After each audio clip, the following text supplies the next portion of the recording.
And then Malia, I'm going to go ahead and make you a co-host, and then you can share Perfect. your screen. Awesome. Then we should be good to go. I'm going to share my screen now.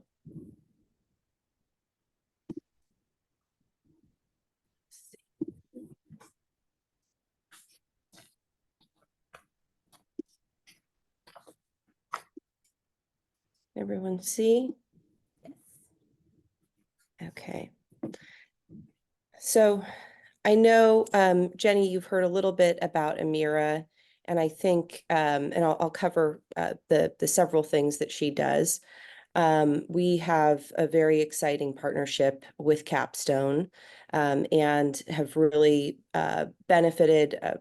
Amira has benefited. Our students have benefited by the rich text and library that they've provided into our system. So there's a lot of AI out there. Our texts are not computer generated, AI generated. They are texts that have been intentionally created for children, for students. We have a lot of nonfiction as well as fiction. Our texts are leveled texts. They're decodable, rooted in the science of reading. And while we love Capstone's many illustrations, there's no cueing, there's no visuals, things like that. So it's just the text. As you may have heard, Amira, we like to talk about her as being, AI has been around for a long time. Project Listen is really the basis for Amira. Project Listen started at Carnegie Mellon over 20 years ago. There's three things that Amira does. She listens out loud to students. She uses her digital ears, so to speak, to listen to students read out loud. And that was the fundamental premise of Project Listen at Carnegie. She then assesses their mastery as they're doing that. We like to call it kind of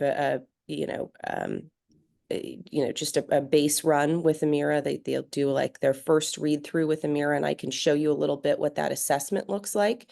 It's based off of the TPRI. She does a Dibbles Plus assessment.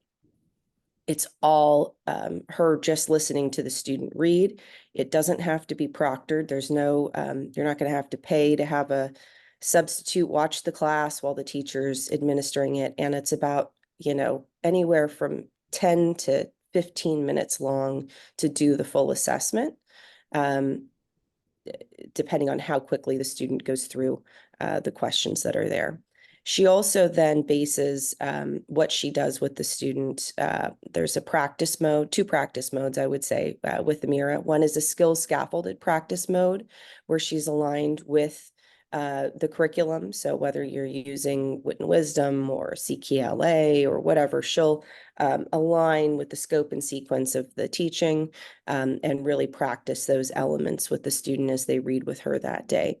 The other practice mode is where she just meets the student one-on-one. She remembers where they're at from that skills mastery assessment, and she'll just come at them with leveled text, and she'll go over it again and again with both of those. There's about 60 plus structured literacy, science of reading based micro interventions that she'll engage in as the student reads through.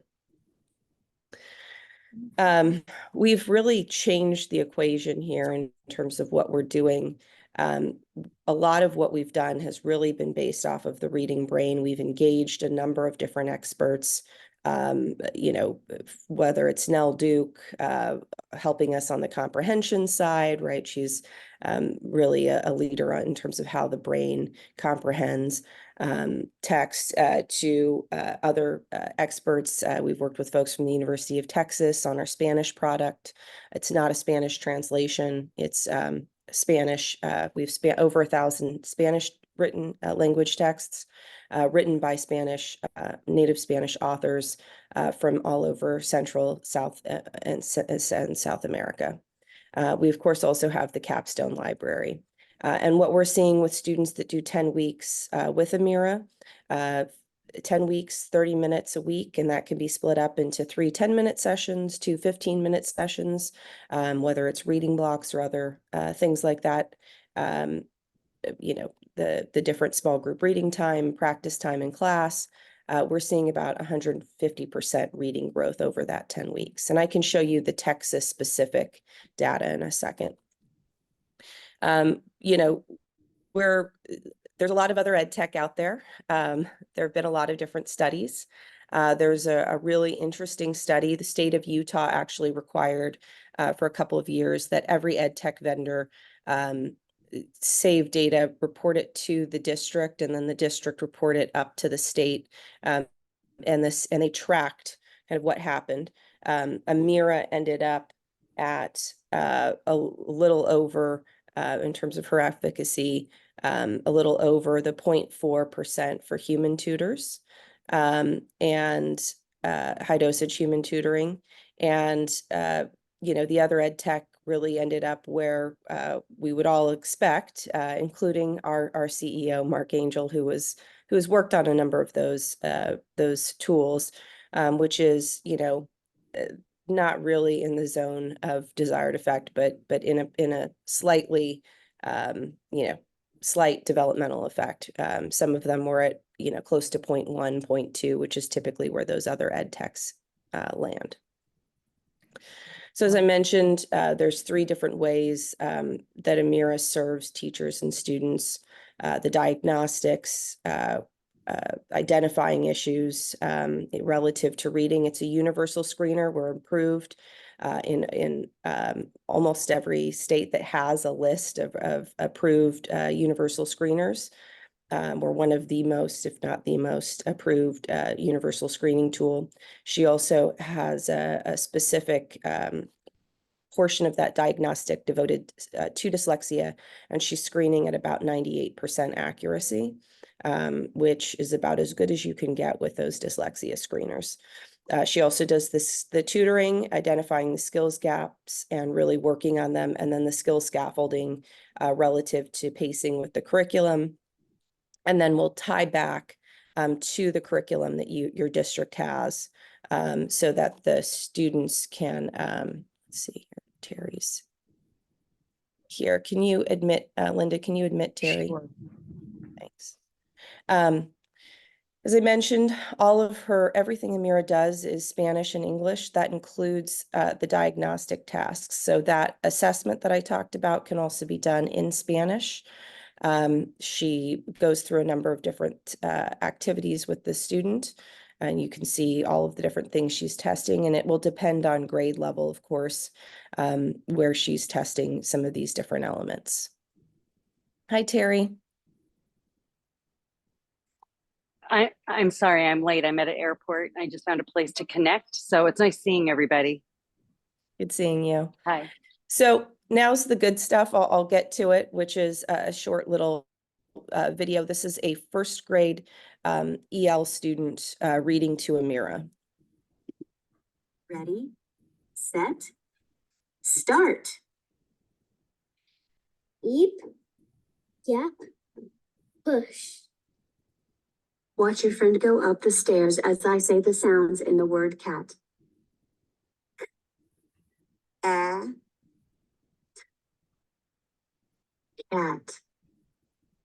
Now you try it. Say all the sounds in pups.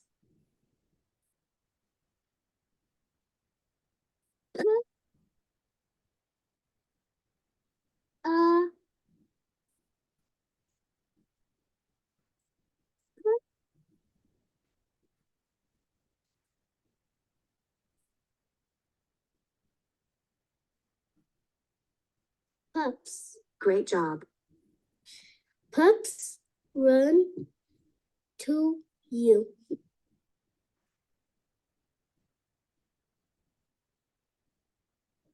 A pup can kiss you. Look at this word. This word should have 3 letters and 3 sounds, but there is a letter and a sound missing. Let's investigate. Pup has 3 sounds.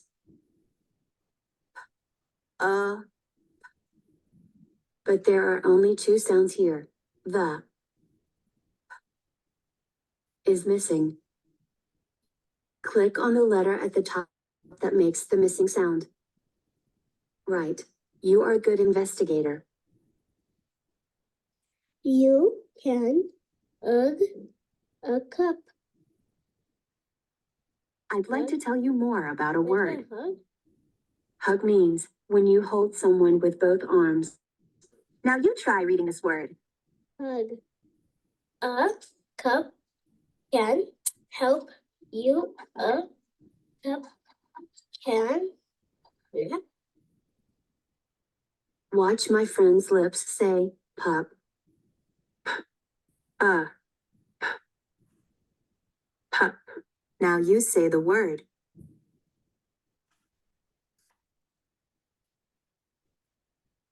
I didn't hear you. Pup. Good work. Thanks. So you get the sense of what Amira does. She's infinitely patient and really gives the student the opportunity to read. But we'll also step in and do those interventions and corrections in real time, so the student's not waiting for that feedback. And as you saw, she kind of cycled through a number of different structured literacy interventions, really trying to figure out what was going to work with that student. And once she understands what works with the student, she'll come back with interventions that they seem to respond to. But you saw the Orton-Gillingham in there, the Elkonian sound boxes, the upper lip movement. There's a lot of different elements that, you know, a literacy coach or a tutor would work with them on, and they're getting that in real time with Amira. In terms of her assessment, as I mentioned, we're science of reading based. All of the reports that she generates, and there will be weekly progress reports. So every time a student reads to Amira, it's essentially, you can look at it as this incredible data collection. We are the largest repository of children's reading in the world. We have over 8 billion minutes read into Amira. And every time a student reads, just like you saw in that demo, there is a recording that's generated for the teacher. The teacher is still has oversight and control. They can go in and they can say, you know what, Amira, I think you were wrong. I think the student said this word right. There's a transcript that's generated. The words that are incorrect are in red. The words that were read correctly are in green. So, you know, the teachers can go in and they can see the transcript. They can go back, queue up, and listen to certain portions for the student. But Amira will do some amazing things for the teacher. She'll group the students together in small groups based off of similar challenges that they're experiencing. She does that automatically. Amira will also show, and I'll show you the reports in a second, how the student's doing relative to the different elements of Scarsborough's reading rope. So all of these different elements that Amira assesses in screening, and we'll go back if the student is struggling, let's say with, you know, sight recognition, things like that, she'll go back and she'll do those activities with them. So as I mentioned, we have a number of different capstone story packs. What happens when a student goes in to read with Amira, Amira will put forward options for that student. So there's an element of agency, even for our youngest and newest readers and emerging readers. They get to go through, they get to select which type of story they would like to read. And then from there, they actually get to pick one of 5 stories that Amira is going to curate for them. Our students really enjoy this part of it because they can easily kind of sort through what their interests are and find something that's going to be engaging for them. And all of these stories, as I mentioned, are leveled. So, you know, it doesn't matter if they're a kindergarten, you know, an emerging reader or a 5th grader, it'll be at their level. As I mentioned, we're used in some of the largest and most sophisticated SEAs. We're used throughout Texas. In fact, we're approved in Texas. Houston ISD is using us as part of a rollout with their struggling readers. We're in Chicago Public Schools there. We're with over 120,000 students working with multilingual learners, newcomers. We're in South Carolina as part of a reading Palmetto grant in the state, and we've done a lot of work. In fact, we are the intervention for ELs in the state of Louisiana. So here's just a few districts in Texas that are currently using Amira. They're using us for assessments. They're using us for reading practice and intervention as well. We are part of the Dell grant specifically for helping with literacy and reading issues. We have, in addition to the Utah study, a number of studies. We have the highest ESSA rating out there. We've got a number of different studies that show just how effective Amira is in the short and long term. As I mentioned, we found that 15 minutes is really key, or 10 minutes for our earliest learners, 3 times a week. Over 10 weeks really gets you that sort of impact that you're looking for. When used over a year, they catch up even more. And the goal is to have your students graduate from Amira. Our goal is for them to get from the learning to read phase to the reading to learn. And once they get there, she'll let you know. She has a badging system. There's awards that they can get and print out. In terms of Texas and effect size for Texas, this is the growth data that we have. Some of the best growth data that we have has come from Texas, where we've been rolled out and implemented for a longer period of time. You could see that our frequent Amira users in Texas have outperformed the national norms relative to growth. As I mentioned, and sorry, this is a little blurry, but these are all of the different reports that Amira generates. So she'll do the progress reporting, which will track their growth and expected growth, the dyslexia report, the skills diagnostic report, which is specifically aligned with the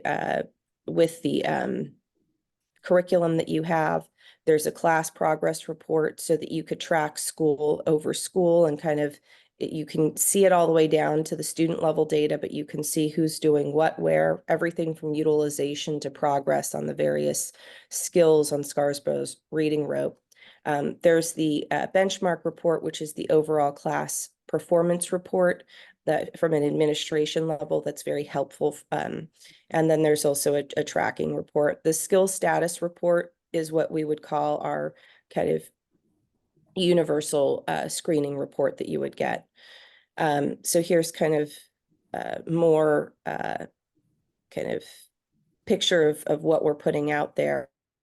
There's dashboards in terms of the number of minutes read, what the fluency status of your students overall throughout the district are looking like.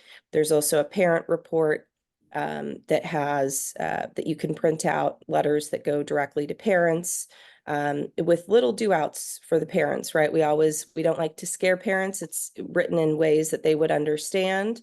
And then it gives them a couple of little do-outs for those parents who are looking to do something, activities that take 2 to 3 minutes, but will help their student work through various issues.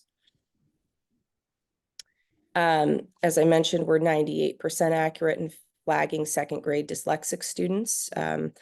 And many people are using us as that dyslexia screener. Yes. It says second grade. What grade does this target, or what is the grade span recommended? Grade span is we do K through 6 is the recommended grade span.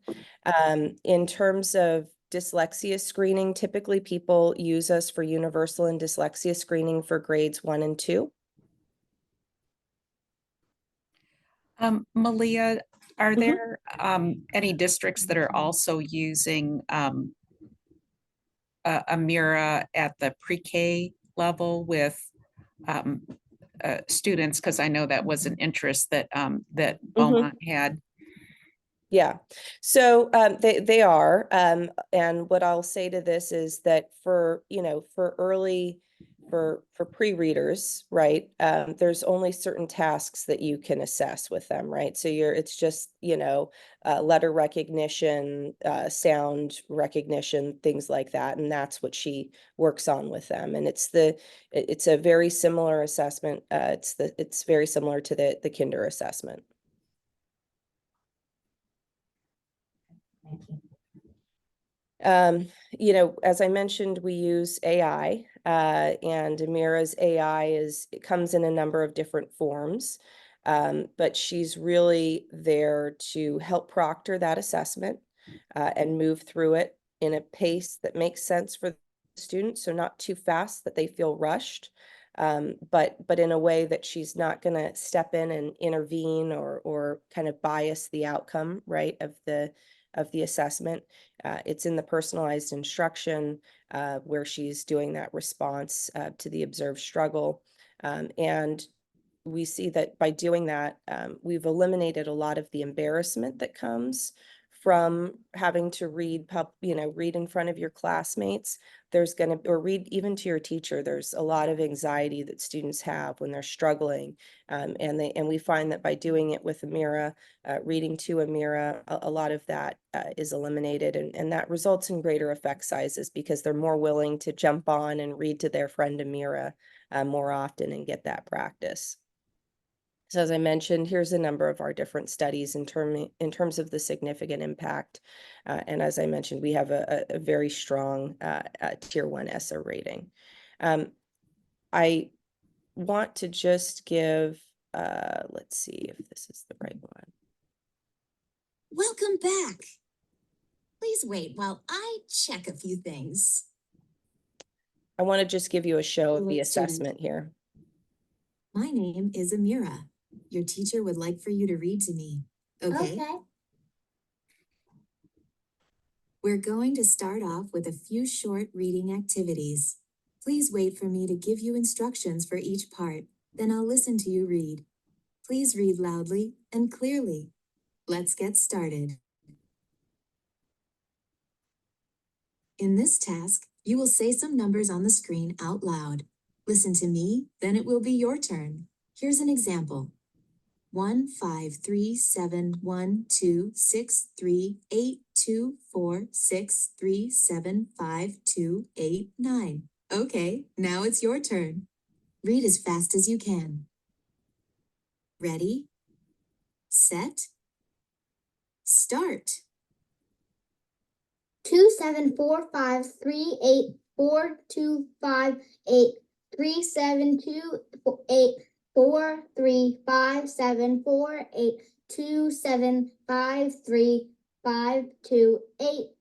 4, 7, 3, 2, 5, 8, 7, 4.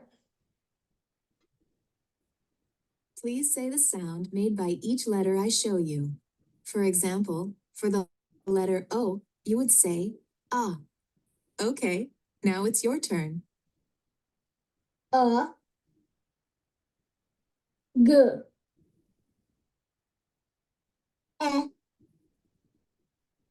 Q,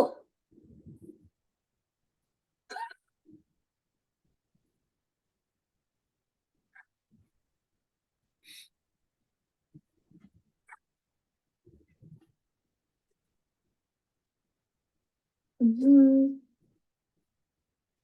N, O, W. Read each word as I show it to you. For example, here you would say told. Now it's your turn. Name, rice, So you get the picture. I'm not going to keep us here for 10 minutes, but this is a first grader going through the assessment.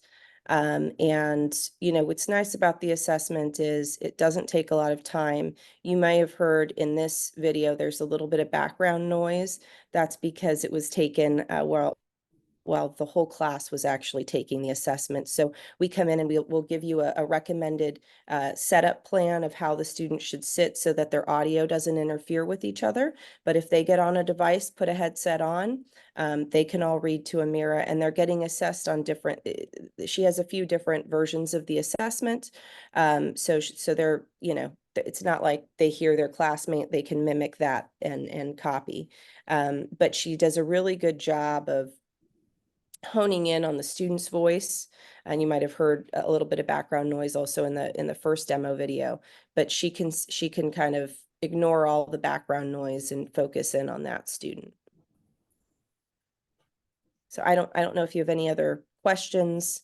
I know you're Yes. busy this morning. I have a couple. So, Chromebooks are what we typically have on stock, so Yep. it works with Chromebooks. Yes. Okay, would they need, like right now they just do earbuds and I guess use the Chromebook mic, but for the accuracy of this, would it be desired a like combo headset or either way? Yeah, well, it depends. It depends on really the configuration, and also, you know, we've seen, frankly, students using tablets in small groups without a headset. So there's different things. If they have the little earpieces and they're using the microphone, we could probably find a way to make that work. Headphones, but not the mics. No. So yeah, I was just wondering if those, yeah, for those, well, we have them for Telpass, but we don't have them for everybody because they borrow them from Telpass. So that I'm just thinking of the cost Yeah. for that. And I know everybody has the earbuds, but, and so saying right now we have earbuds and the mic in there, but we don't have the combo headsets for everybody. No.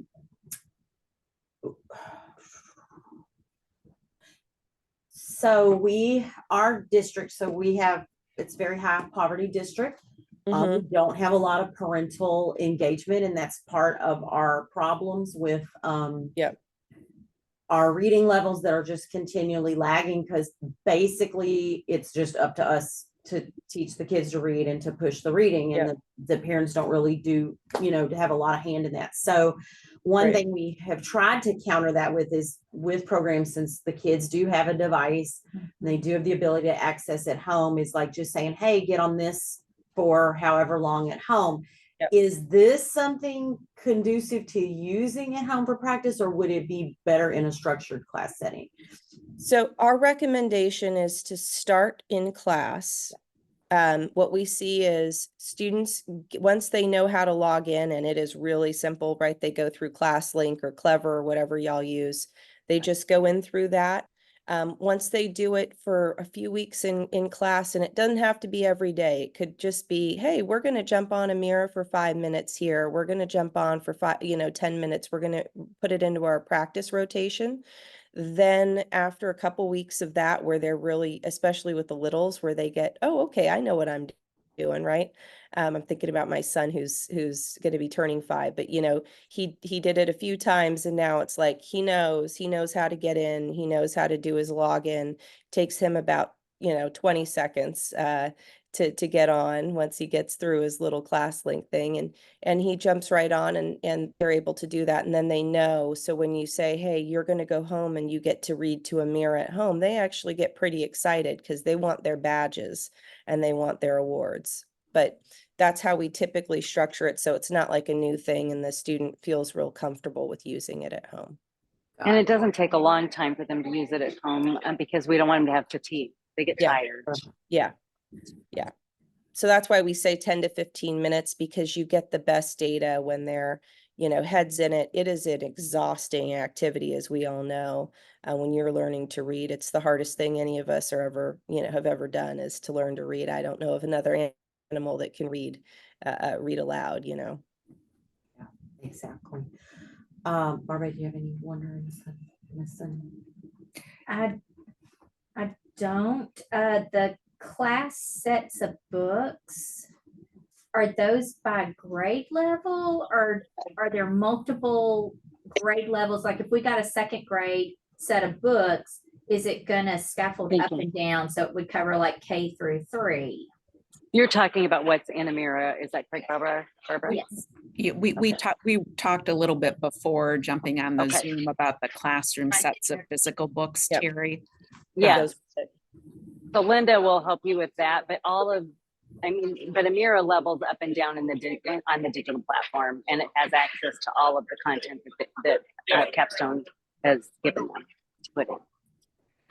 That opens up to you as based upon what you're doing in Amira. It opens the right thing to you. Okay, correct. The other thing I just wanted to highlight, and I know it's not a huge portion of your population, but Amira does will do an assessment with students that are native Spanish speakers Okay. as Yes. well, and that is in Spanish. And Amira is able to diagnose or tell you whether or not that student has those risk factors Right. for dyslexia in Yep. Spanish, Okay. which is key. So it's not Yeah. misinterpreting, you know, Mhm. a student's Ability language to difference as have the English yep. language. It's And like- Yeah. Amira also has the ability to assess in Spanish and give instructions in English, or give instructions in English and Correct. yeah, or Spanish. And I mean, so Amira, it can do it all. You just have to tell it what you want Yeah. it to do.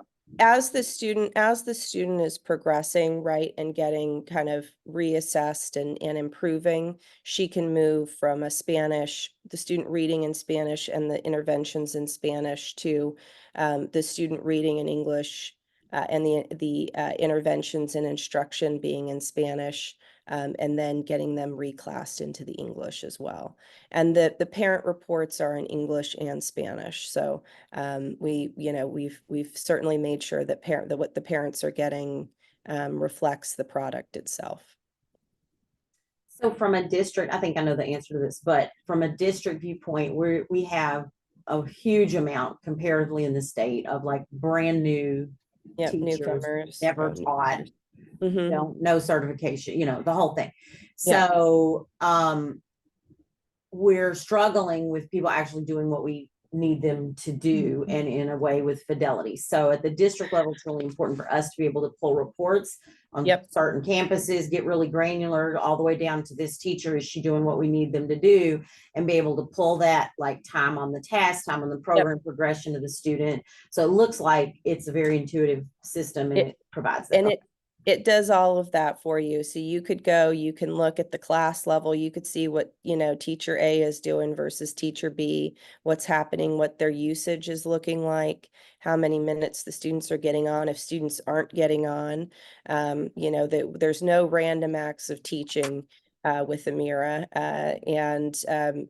I found when I was doing curriculum stuff and trying to implement new curriculum, everyone, when they get flustered, right, they go back to what they know instead of going back to the new curriculum that you've spent all this time and money vetting. And so she'll actually pull up resources into your curriculum, and she'll say, hey, remember, this student's struggling with the soft C sound. Here's a link to the curricular materials that you're supposed to be teaching off of. Here's 2 to 3 activities that you could do based on that curriculum straight out of the manual. I always found when I was implementing new curriculum, I'd go into a classroom, and it was without a doubt, it's like, pick a school, pick a classroom. You're going to find curriculum where it's like, this is 6 years old. This is 20 years old. What do you mean you're using this? And especially when you have new teachers, and there might be, they're relying on whatever they have around the classroom instead of what they are supposed to be doing. What is the licensing structure like? It is a by student seat? Is it a whole building license district? Like, how does that? It's by student.